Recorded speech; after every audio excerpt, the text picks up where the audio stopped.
ವರದಿಯನ್ನು ನೀಡಿದೆ, ನನಗೆ ನೀನೆ ಬೇಕಿದೆ.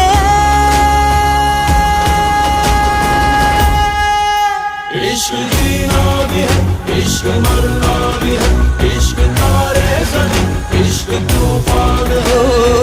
ಈಗಂತೂ ಗಾಯಾಳು ನಾನು, ಈ ಗುಟ್ಟಲ್ಲಿ ಶಾಮೀಲು ನೀನು. ಈ ಪ್ರೀತಿಗ ಅತಿಯಾಗುವಂತೆ ನನ್ನನ್ನು ನೀನು ಹುಡುಗಾಡುವಂತೆ ಆಗಾಗ ಒಂಚೂರು ಮರೆಯ